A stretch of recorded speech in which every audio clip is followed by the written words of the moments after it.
Ésaïe chapitre 62, versets 6 à 7. On va lire tous ensemble. Verset 6. Sur tes murs, Jérusalem, j'ai placé des gardes. Ils ne céderont ni jour ni nuit. Vous qui la rappelez au souvenir de l'Éternel, point de repos pour vous. Verset 7. Et ne lui laissez aucun relâche jusqu'à ce qu'il rétablisse Israël et la rende glorieuse sur la terre. On va le relire ensemble encore une fois de plus.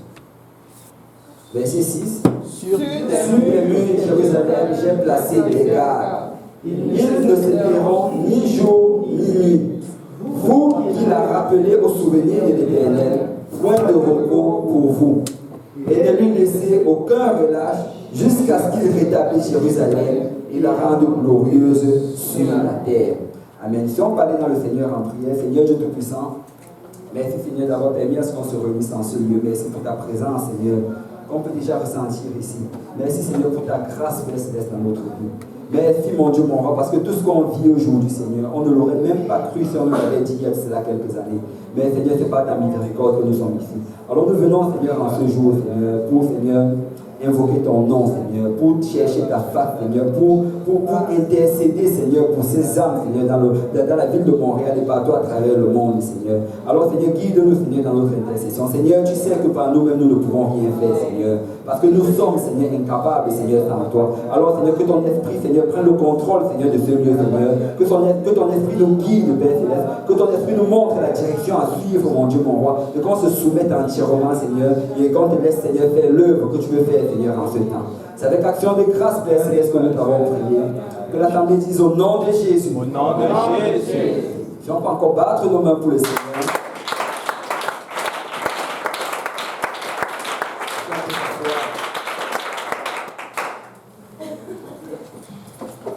Bon. Ésaïe 62, 6 à 7, la Bible dit: sur tes murs, Jérusalem, j'ai placé des gardes. Ils ne se diront ni jour ni nuit, vous qui la rappelez au souvenir de l'Éternel, point de repos pour vous. Et ne lui laissez aucun relâche jusqu'à ce qu'il rétablisse Jérusalem et la rende glorieuse sur la terre. La parole du prophète a été déclarée pendant un moment où le peuple d'Israël était un peuple rebelle.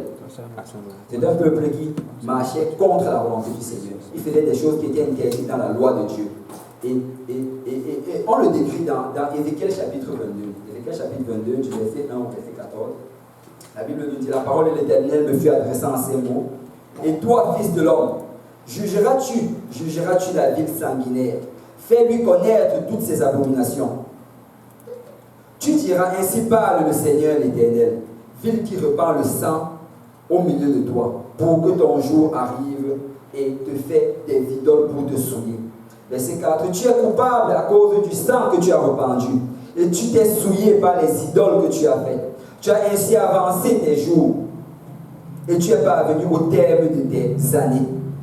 C'est pourquoi je te rends un objet d'opprobre pour les nations et de moquerie pour tous les pays. J'aimerais attirer votre attention sur ce mot-ci. On dit ici: tu as avancé tes jours, et tu es parvenu au terme de tes années. Vous savez, au temps de Noé, quand le peuple sur la face de la terre a commencé à se rebeller contre la parole de Dieu, la Bible nous dit que les fils de Dieu virent que les filles des hommes étaient belles. Ils en prirent pour femmes. Et c'est là que la méchanceté a commencé à se répandre sur la face de la terre. Et on dit qu'en ce moment-là, le Seigneur a regardé cela et il a dit que non. Maintenant, je vais diminuer le nombre leur durée de vie sur cette terre-ci. Avant, ils vivaient les 800 ans, les 900 ans. Mais à partir de ce moment-là, il a dit que non, ils vont commencer à vivre 120 ans. Amen. Il a raccourci 120 ans. Pourquoi? À cause du péché. Et ça s'est passé de la même manière au temps de... plus tard même, dans toujours cette même partie de l'Écriture, ils ont continué à pécher. Et qu'est-ce que le Seigneur a dit finalement, je vais tous les détruire. Le temps est arrivé où je vais faire tomber le déluge sur cette terre.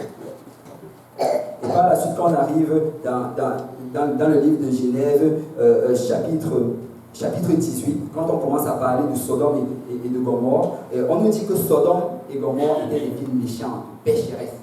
Et quand on cite les péchés de Sodome et Gomorrhe, tu peux les comparer aux péchés qu'on est en train de voir ici à Montréal. Amen.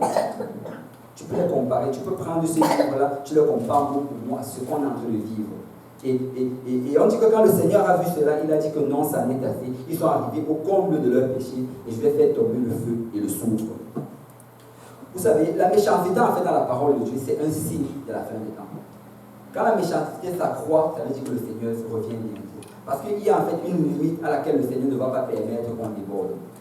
Et si tu commences à regarder l'extérieur, tu commences à comparer par rapport à ces vies méchantes et pécheresses qui sont dans la parole de Dieu, tu vas te rendre compte qu'on n'est pas très très loin de ces vies-là. On n'est pas loin de ces vies-là. Le monde actuel n'est pas très loin de ce qui se passait en ces temps-là. Et le verset 5 nous dit, ceux qui sont près et ceux qui sont au loin se moqueront de toi, qui est souillé de réputation et plein de troubles. Voici, au-dedans de toi, tous les princes d'Israël usent de leur force pour répandre le sang. Au-dedans de toi, l'on méprise père et mère, on maltraite l'étranger, on opprime l'orphelin et la veuve. Tu dédaignes les sanctuaires, tu profanes les sabbats. Et ça se passe actuellement. Actuellement, on est en train de dédaigner les sanctuaires de l'Éternel. On est en train de profaner ces sabbats. Vous voyez, on se moque des chrétiens tous les jours. Quand tu dis que tu es un chrétien, c'est un signe de moquerie. On se moque de toi. Et on utilise le nom de Dieu en vain. On jure avec le nom de Dieu. On jure avec les objets sacrés. Et vous voyez, ici à Montréal, par exemple, tabernacle, ça c'est un juron populaire ici à Montréal. Mais le truc c'est que j'ai quand même, vous savez quoi? Même dans toutes ces choses, le Seigneur fait quand même éclater sa grâce. Même dans toutes ces choses, il fait éclater sa grâce. Parce que quand le pasteur parlait hier, pour ceux qui étaient à l'enseignement du jeudi soir, il ne faut pas manquer l'enseignement du jeudi soir. Ne devez pas manquer, on a vraiment été très bien. Et quand il parlait, il a parlé des fêtes du tabernacle. Et dans les fêtes du tabernacle, en fait, ça représentait les fêtes de la moisson. Donc, quand tu parles du tabernacle, tu es en train de parler de ces grandes moissons qu'on va avoir à la fin des temps. Amen. Donc, quand vous voyez les gens sont en train de jurer tabernacle, en fait, ils sont en train d'appeler la moisson. Amen. Donc, le Seigneur va toujours éclater sa voix, quelle que soit la situation, le Seigneur au contrôle. Amen. Amen. Donc ils utilisent le nom de Dieu en vain, ils font toutes ces choses. Verset 9, il y a chez toi des calomniateurs pour répandre le sang. Chez toi l'on mange sur les montagnes, on commet le crime dans ton sein. Au milieu de toi on découvre la nudité du Père, au milieu de toi on fait violence à la femme pendant son impureté. Et quand tu regardes Montréal, pour moi j'ai l'impression que c'est la capitale des abominations sexuelles. La capitale, tout est permis en Montréal. Tout est permis. Actuellement, on est en train d'entendre dans d'autres pays comment on est en train de légaliser certaines choses. J'ai l'impression qu'en Montréal, c'était légal depuis très longtemps. C'est comme si ici, ça a toujours été comme ça, comme si c'est naturel. Ici, tu peux te marier avec qui tu veux, quand tu veux, où tu veux, homme avec les hommes, femme avec les femmes, même homme avec les amis, où tu fais tout ce que tu veux. Pourquoi? Parce qu'on est vraiment à la fin des temps et on est vraiment au milieu du péché. On est dans cette vie pécheresse-là. Verset 11, au milieu de toi, chacun se livre à des abominations avec la femme de son prochain. Chacun se souille par l'inceste avec sa belle-fille. Chacun déshonore sa sœur, fille de son père. Verset 12. Chez toi, l'on reçoit des présents pour répandre le sang. Tu exiges un intérêt et une usure. Tu dépouilles ton prochain par la violence. Et moi, tu m'oublies, dit le Seigneur l'Éternel. Ici à Montréal, on oublie l'Éternel. Il y a le peuple qui n'est pas oublié l'Éternel. La preuve, si vous retournez autour de vous, vous allez voir qu'il y a beaucoup de points ici. Parce qu'ils ont oublié l'Éternel. Ils ont enlevé l'Éternel de l'œuvre. L'Éternel ne fait plus partie de leur équation. Ils vont compter sur toutes choses, mais pas sur l'Éternel.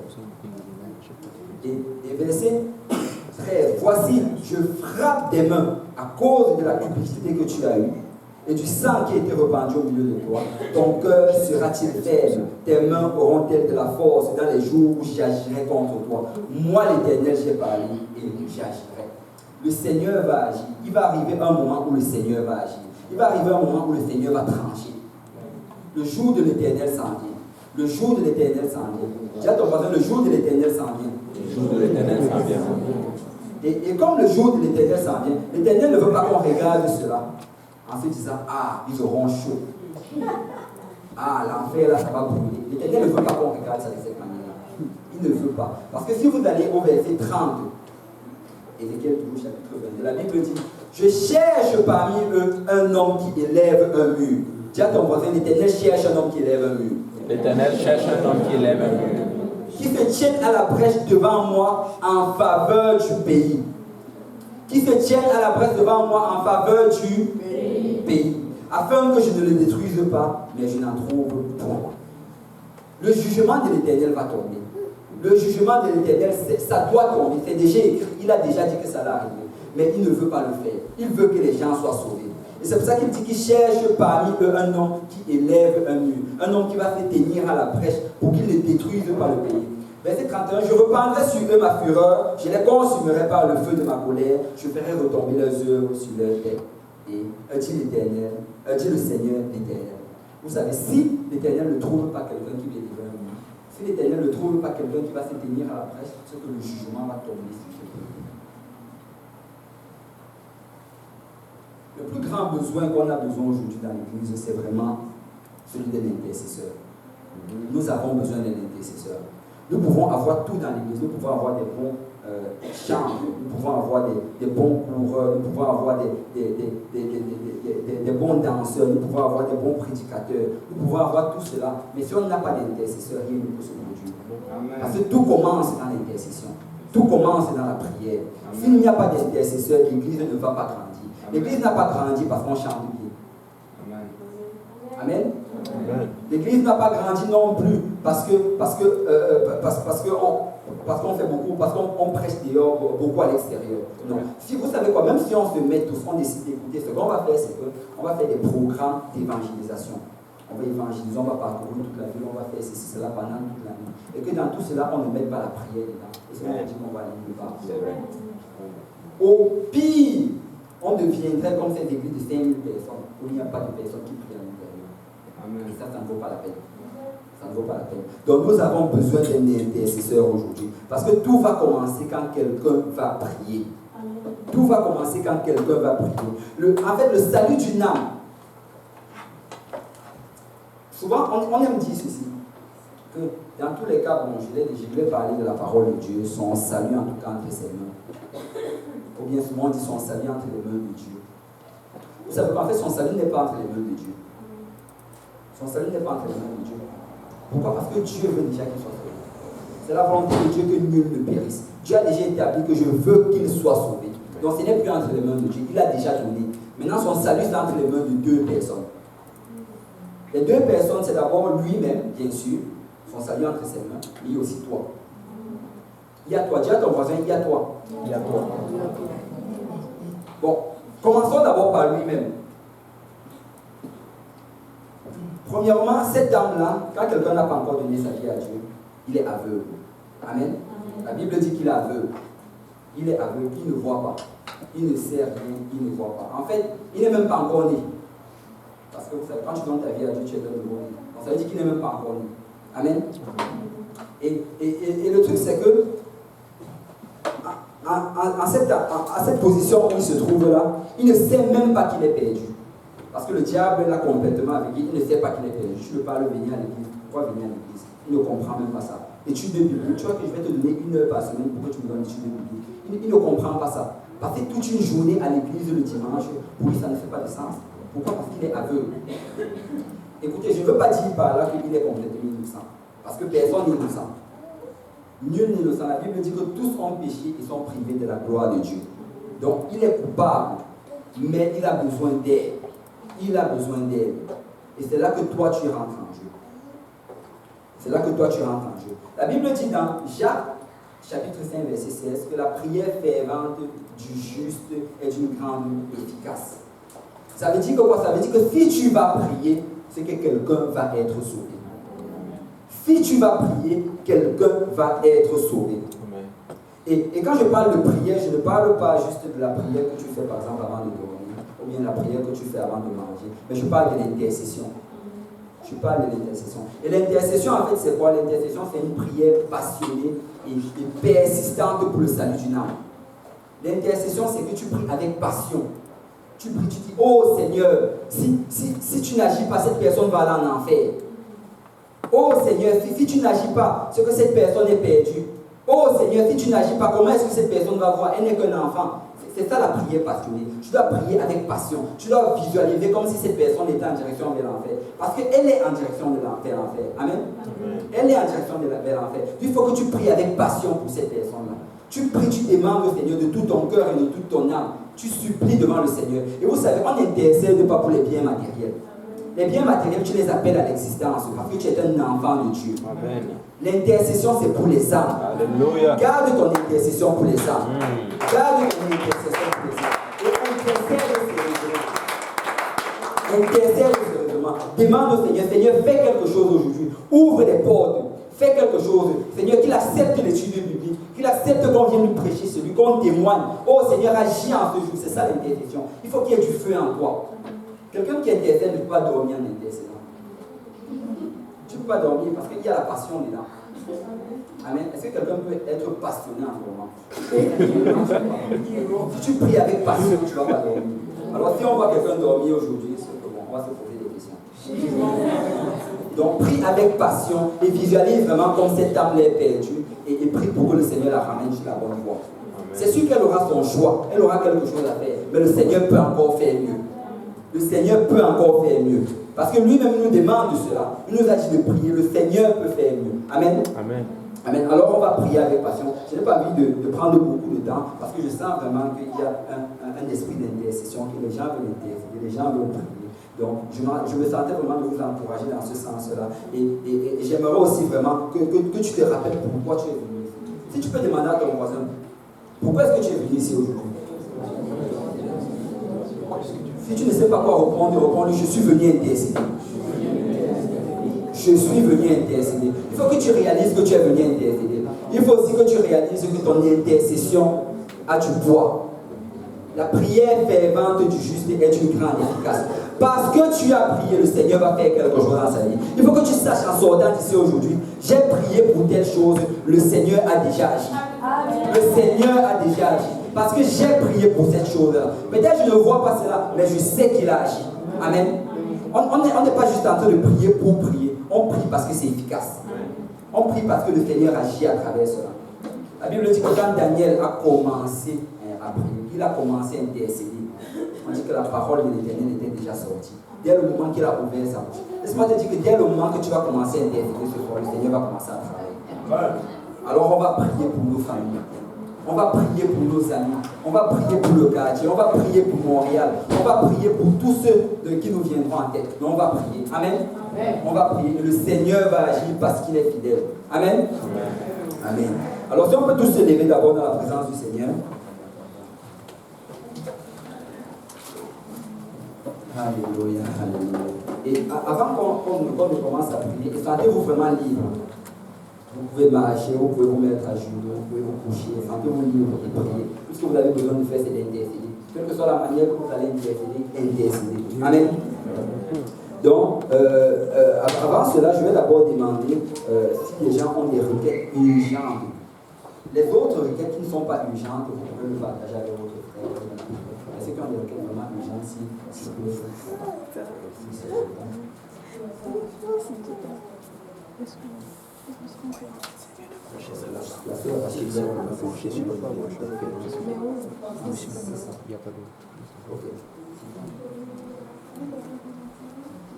Pour l'inauguration et priez aussi pour l'inauguration de l'église de l'Est.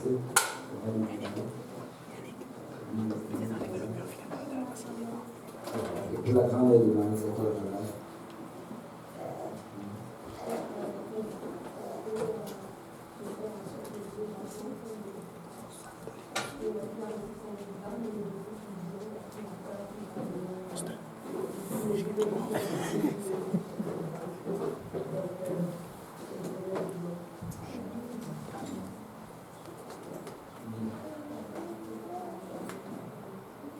Pardon? Ok, par la vie spirituelle de la sœur Dani.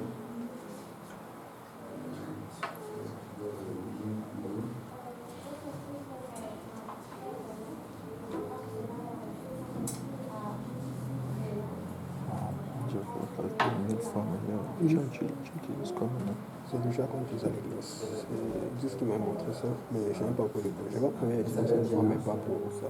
Mais comme il y avait la prière, j'ai le temps de faire des tests. C'est pas facilement le temps qui Non, c'est meilleur. Même l'autre est meilleur, c'est que l'autre, ils ont fait une l'image, quand tu vas acheter un produit professionnel. L'autre aussi n'est pas mal, mais l'autre a des options comme quand tu peux brancher la caméra.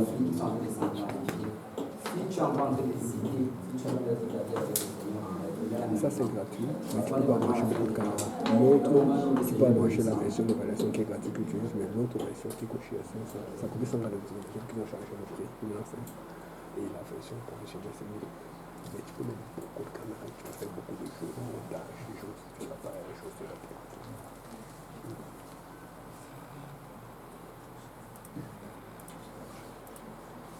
Le pasteur Graham a aussi demandé qu'on prie pour la sœur et le frère Félix.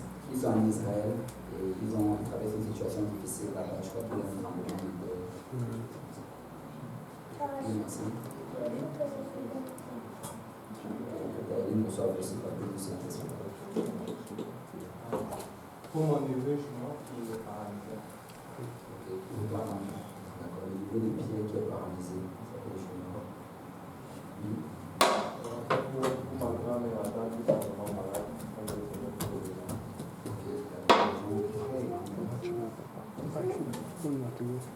C'est bon. Tu as prêché. Tu as prêché. Tout le monde me le dit. Pas vraiment, j'ai juste dit un mot d'encouragement. Mais j'ai exhorté les gens individuellement. Pour Anthony, le fils de la sœur Frida.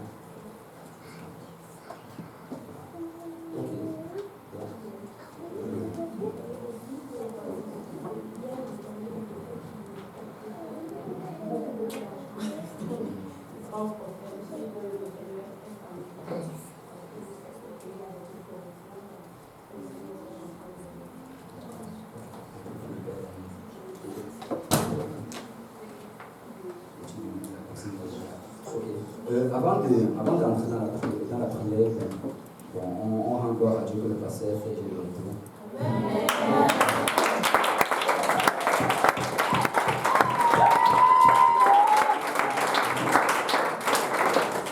Bon, on va juste les vider, je sais que vous laissez un peu de temps.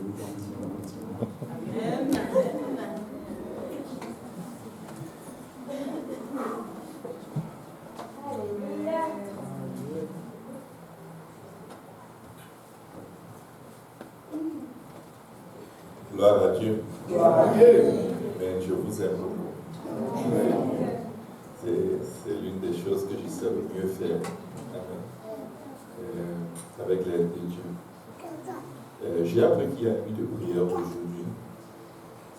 Et il y a comme un feu en moi.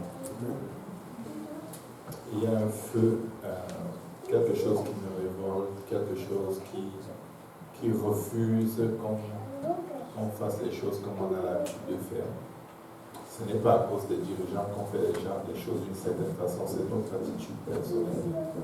Quand nous entrons dans la prière, nous ne sommes pas des catholiques. Amen. Le Seigneur dit, voici je vous ai donné le pouvoir.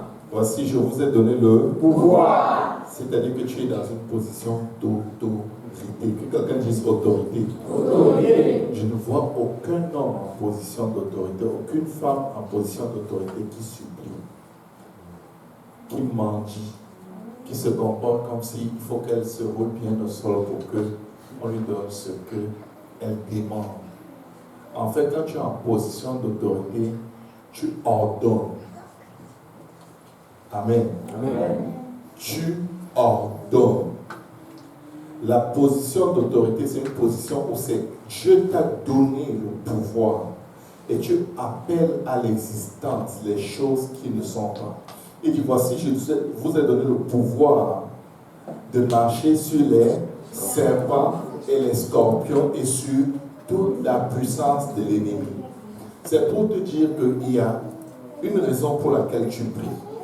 Il y a des serpents et des scorpions qui sont en train de faire des choses que Dieu n'accepte pas.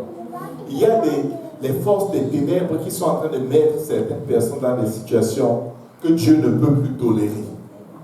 Mais afin que le match soit équitable, il te met devant pour prendre le pouvoir qu'il t'a donné et l'exercer afin de changer ces choses, afin qu'elles paraissent comme Dieu les a prévues avant la fondation du monde. C'est pour dire que quand vous allez aller en prière, si vous commencez à dire, oh Seigneur, s'il te plaît, vous allez vous endormir. Mais si vous allez en prière en sachant que ici c'est moi qui ai le dernier mot, parce que Dieu m'a donné le dernier mot. Ici c'est moi la bouche de Dieu. Et je vais dire ce que la parole de Dieu dit par rapport à cette circonstance. Il n'y a aucun démon en enfer qui pourra vous résister aujourd'hui. Il n'y a aucune chaîne de Satan qui pourra rester sur une âme pour laquelle vous avez prié aujourd'hui. Parfois on prie comme si, j'espère que tu vas le faire, Seigneur. C'est fait. Dis à ton voisin, c'est déjà fait. Il faut que quelqu'un utilise son pouvoir pour appeler cela à l'existence. Quand tu pries contre la maladie, tu ne dis pas, Seigneur, s'il te plaît, guéris-le, non.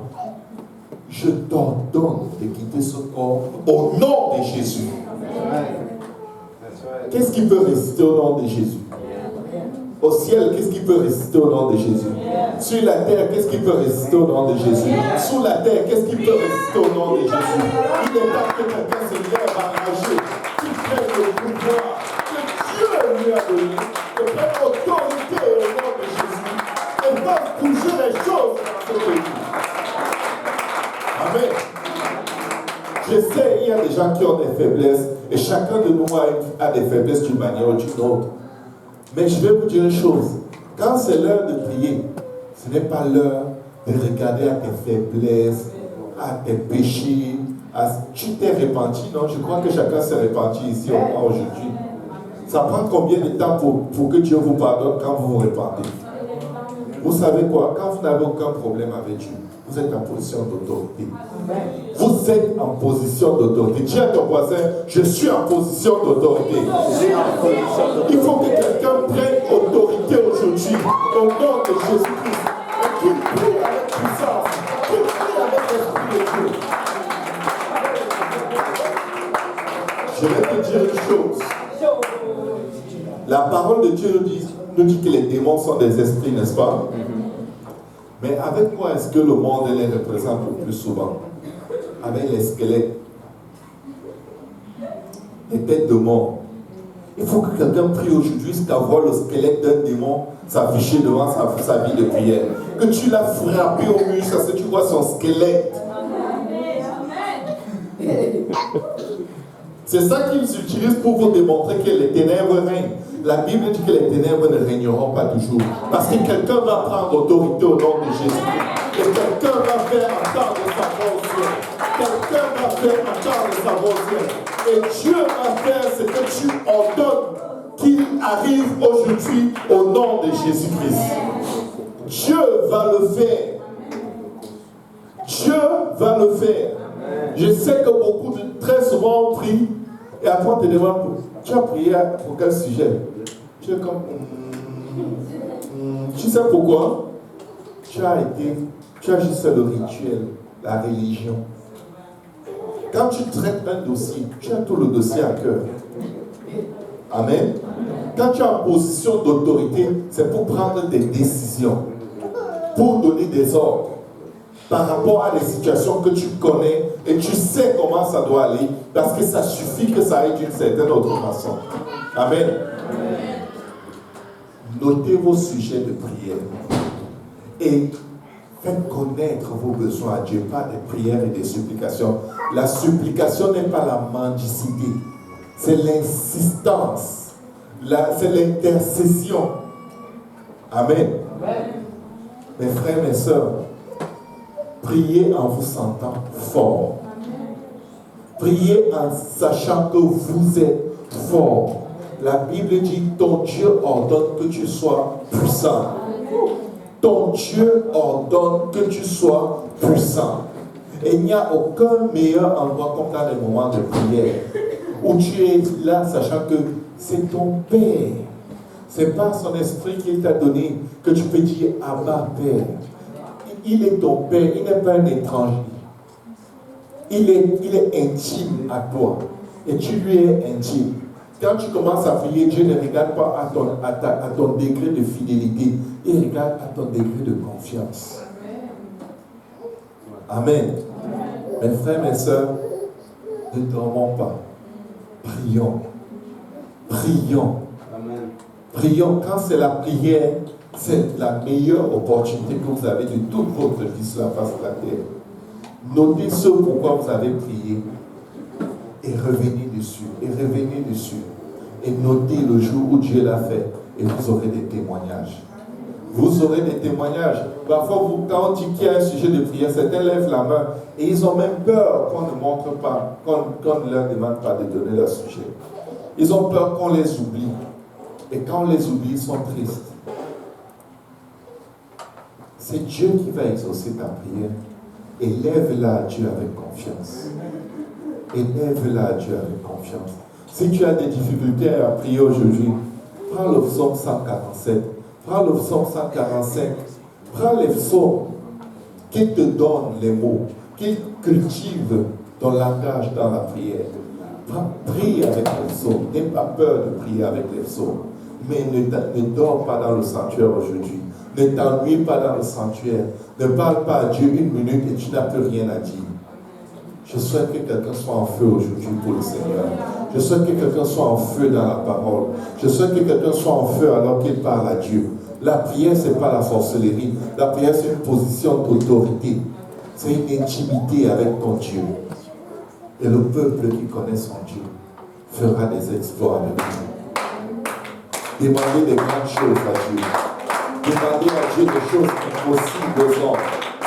Ça montre à Dieu que vous lui faites vraiment confiance.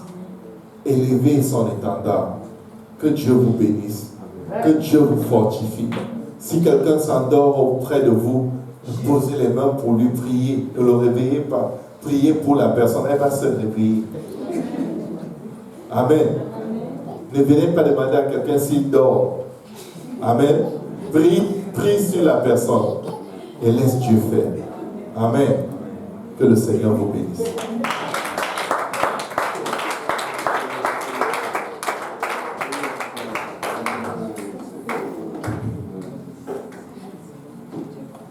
Amen. Donc, on va prier. On va prier vraiment avec l'autorité qu'on a reçue du Seigneur. Et on va voir ces choses arriver. Amen. Amen. Tu peux partager une requête à ton voisin avant qu'on ne commence à prier. Et on va prier.